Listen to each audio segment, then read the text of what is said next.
عذاب ربک کان محذورا، واقعہ یہ ہے کہ آپ کے رب کا عذاب جو ہے واقعتاً ایسی شے ہے جس سے ڈرتے رہنا چاہیے۔ وَإِن مِّن قَرْيَةٍ إِلَّا نَحْنُ مُهْلِكُوهَا قَبْلَ يَوْمِ الْقِيَامَةِ أَوْ مُعَذِّبُوهَا عَذَابًا شَدِيدًا، اور نہیں ہے کوئی بستی مگر یہ کہ ہم اسے ہلاک کر کے رہیں گے قیامت کے دن سے قبل، یا عذاب دیں گے اسے بہت ہی شدید عذاب۔ اس آیت کو جوڑ لیجئے گا چونکہ یہ جوڑا ہے یہ سورت اور یہ سورہ کہف، لِيُنذِرَ بَأْسًا شَدِيدًا مِّن لَّدُنْهُ، بہت بڑی جنگ اور بہت بڑی تباہی جو آنے والی ہے قیامت سے قبل، اس کی طرف اشارہ ہے کہ یہ جو، اور آج کل جو بھی آپ تصور کر سکتے ہیں کہ ایٹمک جنگ اگر ہو جائے تو کیا ہوگا دنیا میں، نیوکلیئر وار ہو اور کسی بھی وہ چھڑ سکتی ہے، لیکن یہ کہ قیامت سے پہلے الملحمۃ العظمیٰ، ایک بہت بڑی جنگ ہونے والی ہے جس کی کہ احادیث کے اندر خبریں ہیں، جس کا تذکرہ پھر آئے گا سورہ کہف کے اندر صراحت کے ساتھ۔ تو کوئی بستی ایسی نہیں ہے قیامت سے پہلے وہ عذاب آئے گا۔ اور معذبوها عذابا شدیدا کان ذلک فی الکتاب مستورا، اور یہ تمام چیزیں جو ہیں اللہ کی کتاب میں لکھی ہوئی ہیں، طے شدہ ہیں، وہ آنا ہے، اس کا ایک ٹائم ٹیبل معین ہے۔ وما منعنا ان نرسل بالآیات، اور ہمیں نہیں روکا اس سے کہ ہم آیات بھیجیں۔ اب وہ مسئلہ چھڑ رہا ہے دوبارہ جو سورہ انعام سے چل رہا ہے کہ یہ نشانی کیوں نہیں دکھاتے، حصی نشانی، کوئی معجزہ۔ یہاں اللہ تعالیٰ فرما رہے ہیں کہ ہم نے اس طرح کے معجزے دکھانے کیوں بند کر دیے۔ وما منعنا، نہیں روکا ہم کو اس سے کہ ان نرسل بالآیات، کہ ہم وہ معجزات دکھائیں، الا ان کذب بها الاولون، اس لیے کہ ہم نے یہ دیکھ لیا کہ پچھلوں نے بھی جھٹلایا ان کو۔ نہ تو سمود کو جو ہم نے ناقہ دی تھی ان کے مطالبے کے اوپر اس پر کوئی ایمان لایا، نہ عیسیٰ کو جو آخری معجزے ہم نے دے دیے، زندہ جانور پیدا کر دینا، گارے سے بنانا، پھونک مارنا اور اڑتا ہوا وہ پرندہ بن جائے، اور مردہ کو کہنا قم باذن اللہ اور وہ کھڑا ہو کے چلنے لگ جائے، اب اس سے آگے کون سا معجزہ ہوگا؟ لیکن کوئی مانا معلوم ان کذب بها الاولون، پہلوں نے بھی ان معجزات کا انکار ہی کیا، جھٹلایا۔ وآتینا ثمود الناقۃ مبصرۃ، ہم نے سمود کو، قوم سمود کو، ان کی آنکھیں کھولنے کے لیے ہم نے اونٹنی والی نشانی دکھا دی، فظلموا بها، انہوں نے اس پر بھی ظلم کیا۔ وما نرسل بالآیات الا تخفیفا، اور ہم نہیں بھیجتے اپنی آیات نشانیاں مگر صرف خبردار کرنے کے لیے، وہ خبردار کرنے کے لیے اب ہم اپنی قرآن مجید کی آیات بھیج رہے ہیں۔ وَإِذْ قُلْنَا لَكَ إِنَّ رَبَّكَ أَحَاطَ بِالنَّاسِ، اور جب ہم یہ کہتے ہیں کہ آپ کے رب نے تو لوگوں کا احاطہ کیا ہوا ہے، تب بھی یہ کہتے ہیں اس کا کیا مطلب ہے؟ کہاں ہے اللہ؟ کہاں ہمارا احاطہ ہوا ہے؟ اب ظاہر بات ہے کہ یہ مسئلہ ہے جو سمجھیے فلسفے کے مشکل ترین مسائل میں سے ہے، حقیقت و ماہیت وجود۔ ایک اللہ کا وجود ہے، ہر جگہ ہے، ہر آن ہے، لیکن یہ کہ یہاں دنیا میں ہے کہ نہیں ہے، یہ دنیا ہے یا اللہ ہے، کیا ہے؟ اب یہ سمجھ میں آنے والی بات نہیں ہے، اسی لیے کچھ لوگوں نے اس کو ہماوست سب کا یہ کائنات جو ہے خدائی ہے، خدا ہی نے یہ روپ دھار لیا ہے، جیسے انسانوں کا روپ دھار لیتا ہے وہ اوتار کی شکل میں آ جاتا ہے، ایسے خدا نے اس کائنات کی شکل اختیار کر لی ہے۔ اس کو پینتھیزم کہتے ہیں انگریزی میں، ہماوست، سب خدائی ہے۔ یہ بہت بڑا کفر ہے، شرک ہے۔ تو کیسے سمجھے؟ بہت سی چیزیں ہیں جو انسان کی سمجھ سے بالاتر ہیں۔ اللہ ہے کیسے ہے؟ کیا دنیا میں اللہ نہیں ہے تو اللہ کی ذات محدود ہو گئی؟ پوری یہ کائنات اس میں اللہ کا وجود ہی نہیں ہے تو اس کا مطلب یہ کہ اللہ تو پھر علیحدہ کہیں ایک محدود سی شخصیت ہو گئی جو کسی جگہ پر ہے، لیکن اللہ تو ایبسلیوٹ ایگزسٹنس ہے اس کی، کسی حدود اور قیود اور زمان اور مکان اور سمت ان سے تو باورا ہے، وراء الورا ثم وراء الورا۔ وَمَا جَعَلْنَا الرُّؤْيَا الَّتِي أَرَيْنَاكَ إِلَّا فِتْنَةً لِلنَّاسِ، اسی طریقے سے اب یہ مسائل گنوائے جا رہے ہیں کہ جو لوگوں کے لیے بڑے، ان کا چونکہ ان کی طرف سے ان کا رد عمل جو ہے وہ صحیح نہیں ہوتا، لہذا اللہ تعالیٰ نے معجزے دکھانے بند کر دیے ہیں، اور حضور کے بارے میں طے کر لیا کہ وہ معجزہ نہیں دکھائیں گے جس طرح کا معجزہ یہ مانگ رہے ہیں۔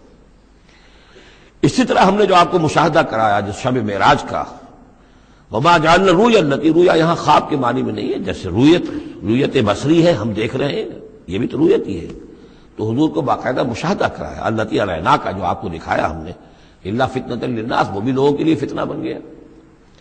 لوگوں نے کہا کہ یہ تو معلوم ہوتا کہ اب بالکل ہی ان کا دماغ چل گیا ہے، معاذ اللہ ثم معاذ اللہ۔ بہت خوش ہوئے تھے مشرکین مکہ، بہت خوش ہوئے، چلو جی چلیے اب ہماری مشکل حل ہو گئی، اب تو ہم تمام مسلمانوں کو باور کروا لیں گے کہ آج تک تم نہیں مانتے تھے، واقعتاً محمد کا دماغ چل گیا ہے صلی اللہ علیہ وسلم۔ وہ کہہ رہے ہیں میں راتوں رات بیت المقدس بھی ہو کے آ گیا ہوں، اور میں آسمانوں کی سیر کر کے آ گیا ہوں۔ اب یہ بات ناقابل قیاس، کیسے انسان سمجھے، گمان نہیں کر سکتا۔ آج تو پھر بھی آپ سوچ سکتے ہیں کہ آج تو آپ کے پاس وہ ذرائع ہیں کہ چاند پر بھی آپ پہنچ گئے ہیں، لیکن یہ کہ آج سے آپ 1400 برس پہلے کے انسان کے بارے میں سوچئے، اسے بیت المقدس جانے کے اندر بھی جو ہے 15 دن لگتے تھے، تو کیسے وہ گیا اور گئے بھی اور آ بھی گئے رات ہی رات کے اندر۔ بڑے خوش ہو کر آئے حضرت ابوبکر کے پاس، ابوبکر سنا تمہارے ساتھی کیا کہہ رہے ہیں؟ کہ کیا کہہ رہے ہیں؟ وہ کہہ رہے ہیں میں رات کو بیت المقدس ہو کر آ گیا ہوں۔ ایک دفعہ ایک لمحہ توقف کیا، کیا واقعی کہہ رہے ہیں؟ ہاں کہہ رہے ہیں، چلو ہم تمہیں ملوا دیتے ہیں، ان سے کہلوا دیتے ہیں، چلو صحیح، اگر وہ کہہ رہے ہیں تو ٹھیک کہہ رہے ہیں، بس ختم۔ اس دن سے صدیق کا لقب، وہ کہہ رہے ہیں تو ٹھیک کہہ رہے ہیں۔ اور فرمایا جب میں یہ مانتا ہوں کہ آسمان سے روز ان کے پاس فرشتہ آتا ہے، تو اگر وہ آسمان ہوا ہے تو کون سی بڑی بات ہو گئی؟ اگر اللہ کا فرشتہ آسمان سے روز آتا ہے ان کے پاس تو وہ آسمان تک ہو کے آ گئے تو کون سی بڑی بات ہوئی؟ وہ اگر کہہ رہے تو سچ کہہ رہے ہیں۔ مستند ہے ان کا فرمایا ہوا، وما جعلنا الرؤيا التي اريناك الا فتنة للناس، یہ بھی لوگوں کے لیے فتنہ بن گیا۔ وشجرة ملعونة في القرآن، اسی طرح ایک مثال ہے قرآن مجید میں زقوم کے درخت کا ذکر آتا ہے کہ وہ درخت جو ہے وہ عین جہنم کے اس کے تہ کے اندر اس کی جڑ ہوگی، وہاں سے وہ درخت کیسا ہوگا؟ آگ کے اندر درخت، ہاؤ از اٹ پاسبل؟ اب یہ زقوم کا لیے یہ بھی ان کے لیے ایک فتنہ بن گیا۔ اب یہ چیزیں نہیں جانتے کہ اس عالم کا کہ جو فزیکل لاز ہے وہ اور ہوں گے، مختلف ہوں گے، اس آگ کی نوعیت اور ہے، وہ آگ یہ نہیں ہے، وہ آگ جو ہے اس کی حیثیت ہی کچھ اور ہے۔ تو فرمایا بس شجرۃ الملعونۃ فی القرآن، اور جس قرآن مجید میں جس ملعون شجر کا ذکر ہے، وَنُخَوِّفُهُمْ، کہ یہ ساری باتیں ہم انہیں بتاتے ہیں خبردار کرنے کے لیے۔ فما یزیدہم الا طغیانا کبیرا، اب یہ ان کی بدبختی ہے کہ ان تمام چیزوں سے ان کے اندر سرکشی ہی کے اندر اضافہ ہو رہا ہے، بڑھتے چلے جا رہے ہیں سرکشی میں۔ وَإِذْ قُلْنَا لِلْمَلَائِكَةِ اسْجُدُوا لِآدَمَ فَسَجَدُوا إِلَّا إِبْلِيسَ، اور یاد کرو جب کہ ہم نے کہا تھا فرشتوں سے کہ سجدہ کرو آدم کو، تو ان سب نے سجدہ کیا مگر ابلیس نے نہیں کیا۔ قَالَ أَسْجُدُ لِمَنْ خَلَقْتَ طِينًا، یہ چوتھی مرتبہ اب یہ آدم و ابلیس کا قصہ آ رہا ہے قرآن میں۔ اس نے کہا کیا میں اس کو سجدہ کروں جسے تو نے بنایا ہے گارے سے؟ قَالَ أَرَأَيْتَكَ هَذَا الَّذِي كَرَّمْتَ عَلَيَّ، مزید اس نے کہا کہ ذرا دیکھ پروردگار، یہ جو انسان آدم جس کو تو نے مجھ پر عزت دی ہے، مجھ سے بالا تر کر دیا، کرمت علیہ، لئن اخرتنی الی یوم القیامہ، اگر تو مجھے مہلت دے دے قیامت کے دن تک، لاحتنکن ذریتہ الا قلیلا، میں اس کی پوری نسل، اس کی ساری اولاد کو لگام دے دوں گا سوائے بہت تھوڑے سے لوگوں کے، ان کو گمراہ کر کے چھوڑوں گا۔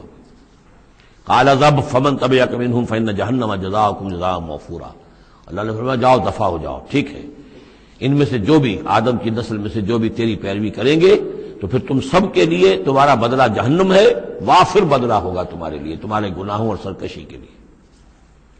واستفزز من استطعت منهم، یہ لفظ آئے گا کئی بار، ذرا نوٹ کر لیجیے۔ فز کہتے ہیں عربی زبان میں بکری کا جو بچہ نوزائیدہ ابھی ہوتا ہے، جیسے کل بھی میں نے ذکر کیا تھا، وہ کھڑا ہوتا ہے تو ٹانگیں اس کی لڑکھڑا رہی ہوتی ہیں، تو اس طریقے سے یعنی اس طرح جب کہ کسی انسان کی ٹانگیں لڑکھڑا جائیں، اس کے اندر حوصلہ ختم ہو جائے، ہمت اس کا جواب دے رہی ہو، تو اس کے لیے پھر یہ محاورہ ہے یا کنایا ہے۔ واستفزز من استطعت منهم، تو پھسلا لے ان کو، ان میں سے جس کو چاہے، بصوتک، اپنی آواز سے، واجلب علیہم، اور چڑھا لا ان کے اوپر، بخیلک، اپنے سواروں کو، ورجلک، اپنے پیادوں کو، وشارکہم فی الاموال والاولاد، اور تجھے کھلی چھوٹ ہے ان کے ساتھ مشارکت کر، ساجھا کر مال میں اور اولاد میں، وعدہم، اور ان سے جو چاہے وعدے کر جھوٹے سچے، وما یعدہم الشیطان الا غرورا، لیکن نہیں وعدہ کرتا ان سے شیطان مگر دھوکے کے۔ ان عبادی لیس لک علیہم سلطان، میرے بندوں پر تجھے اختیار کوئی نہیں ہوگا، ورگلا لو جس طرح، سبز باغ دکھا لو جس طرح، جو چاہو وسوسہ اندازی کر لو، اس کا اختیار ہے، لیکن یہ اختیار نہیں ہے کہ میرے کسی بھی بندے کو تم زبردستی اس کی مرضی کے خلاف، اس کی مرضی کے بغیر گمراہی پر لے جاؤ۔ وَكَفَىٰ بِرَبِّكَ وَكِيلًا، اور کافی ہے تیرا رب ان کے لیے کارساز، جو اللہ کے بندے جو شیطان سے بچنا چاہیں۔ ربکم الذی یسجی لکم الفلک فی البحر، تمہارا رب وہ ہے جو چلاتا ہے کشتیوں کو سمندر میں یا دریا میں، لتبتغوا من فضلہ، تاکہ تم اس کے فضل کو حاصل کر سکو۔ انہ کان بکم رحیما، یقیناً وہ تم پر بہت ہی رحیم ہے اور شفیق ہے۔ وَإِذَا مَسَّكُمُ الضُّرُّ فِي الْبَحْرِ، یہ مضمون کئی دفعہ آ چکا ہے، جب تمہیں تکلیف پہنچتی ہے سمندر میں، طوفان آتا ہے، موت نظر آتی ہے، ضَلَّ مَن تَدْعُونَ إِلَّا